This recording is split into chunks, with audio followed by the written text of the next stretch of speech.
Guys, RGS में आपका स्वागत है। आज हम लोग कुछ तथ्यों को जानते हैं जिससे अक्सर क्वेश्चन पूछे गए हैं और आगे भी पूछे जा सकते हैं। तो आइए शुरू करते हैं। सबसे छोटा आवर्तबीजी पादप, सबसे छोटा जो आवर्तबीजी पादप है वो कौन सा है? लेना।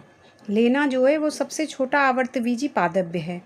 और सबसे बड़ा जो आवर्तबीजी पादप है वो कौन सा है? यूकेलिप्टस। सबसे बड़ा आवर्तबीजी पादप यूकेलिप्टस है, सबसे छोटा आवर्तबीजी पादप लेना है। सबसे छोटा पुष्प कौन सा होता है? सबसे छोटा पुष्प जो होता है बुल्फिया होता है। ये क्वेश्चन बीपीएससी में भी पूछा जा चुका है। सबसे छोटा पुष्प बुल्फिया होता है और इसका मतलब कितना साइज होता है? 0.1 मिलीमीटर का बुल्फिया का। और सबसे बड़ा पुष्प कौन सा होता है? सबसे बड़ा पुष्प होता है रेफ्लेशिया। सबसे बड़ा पुष्प रेफ्लेशिया, सबसे छोटा पुष्प बुल्फिया।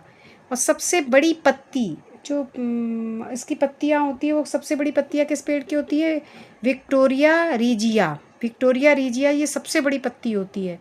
सबसे छोटा बीज, सबसे छोटा बीज किसका होता है? आर्कटिस का। सबसे छोटा बीज आर्कटिस का होता है। तथा सबसे बड़ा बीज किसका होता है?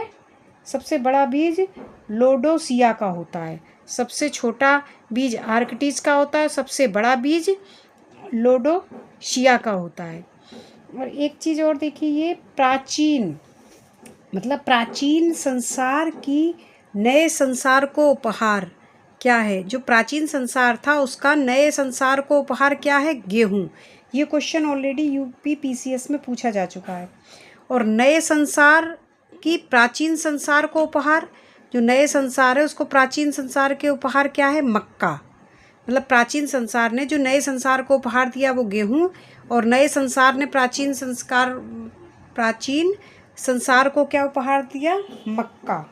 Thank you. Please like share subscribe करें, इंस्टाग्राम पर फॉलो करें। Thank you.